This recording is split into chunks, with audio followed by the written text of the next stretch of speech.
Hello everyone and welcome to Count. In today's video, I want to go over how to handle a to-do list. In this video, I will show you how to handle the to-do list if you are a business client or if you use our traditional method for tax preparation. The process will be the same for both of you. However, tax clients who use our online tax organizer, please stop watching this video and go watch the one for online clients as the process is a little different. Okay, so once you log in Count, you will see a notification that you've been assigned a to-do. You can access that to-do list by clicking here, or you can go to the left-hand side of the screen and you can click the To-Dos tab. Here you will be able to see any to-dos that have been assigned to you, which means we are waiting on your response.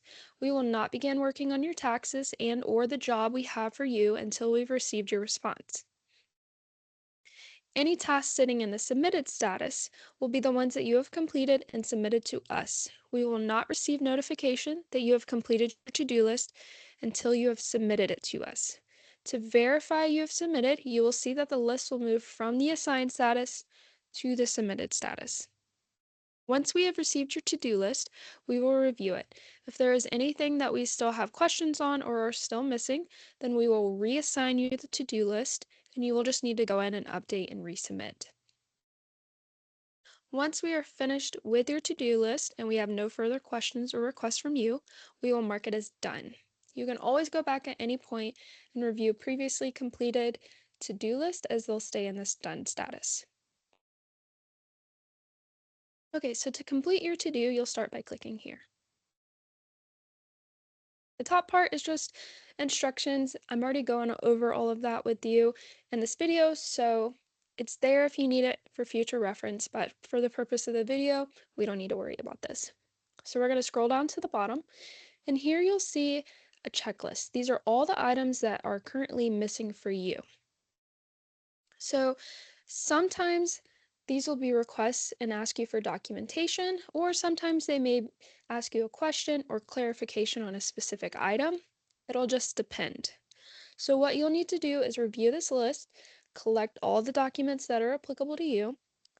For tax returns, our requests are going to be based on prior information, so it's possible that it no longer exists. So for instance, if you see here, we're asking for a W-2 for Starbucks.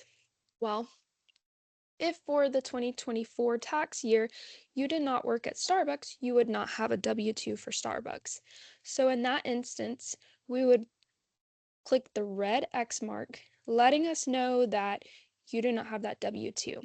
But we also need to know why you don't have that W-2. We can't just go off of this red X mark that you don't have it because, say, for instance, again, you didn't work at Starbucks for 2024, but perhaps maybe you got a new job working at Chick-fil-A. So we would need to know that you no longer work at Starbucks and that you worked at Chick-fil-A in 2024. That way we know that we're missing a W-2 for Chick-fil-A from you, or that we should have that on file. So if we don't, then we'll have to get that from you. Okay, so for all the other documents, as long as you have them and you intend to submit them to us, you're going to click this green check mark. And you have to put a response here because this lets us know whether we should have the document from you or not. And then we're going to leave further information. So for this checklist, we're going to say we have all of these documents here. We don't have Starbucks W-2 because we worked at Chick-fil-A instead. So what we're going to do, once we've marked this to-do list off or this checklist off, we're going to scroll up to the top. There's a big post box here. It says what's on your mind, and this is where we're going to type. So we're going to say all documents that were requested, these here. I did not work at Starbucks 2024 and instead at Chick. Okay, and so to attach the documents that are requested down here, you're going to click this little paperclip button here, and it's going to pull up your desktop. Then you're just going to click each document that you want to put in here and it'll attach it like this. Okay, so the first one we're attaching is we attached the 1095A. Now we're going to attach the 1099 consolidated here. Then we're going to attach the 1099 INT here. And then lastly, we're going to scroll down and we're going to attach our W-2 for Chick-fil-A here. Okay, so now once all the documents have been added here and we left information or more details as to why we don't have the Starbucks W-2 and we uploaded the Chick-fil-A one, we can now click post. And as you can see, once it's been posted, you'll see all the documents right here. This is going to be the same view that we will see.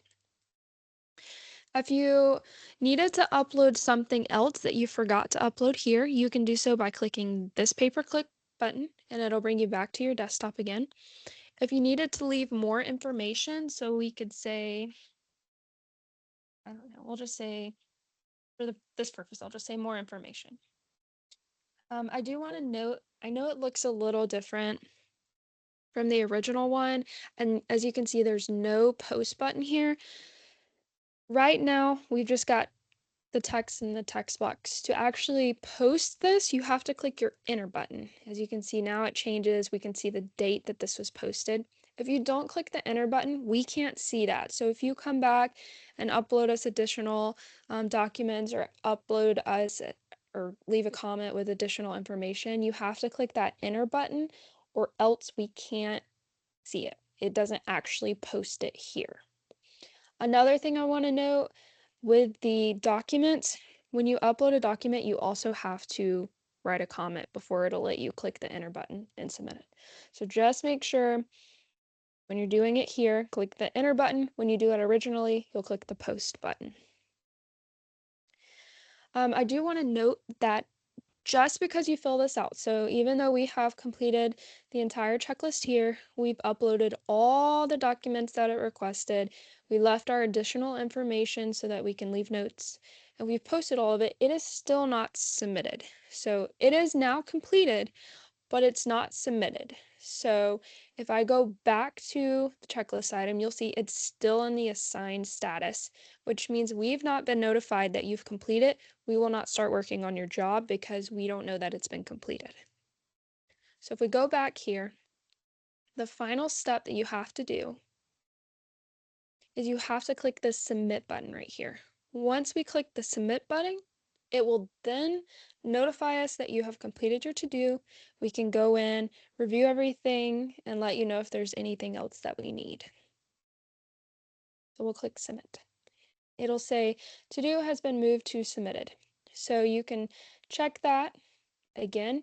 Now we see that it has moved from the assigned status to the submitted status. And if we go home, we can see we no longer have a notification here that there is a to-do that needs to be completed.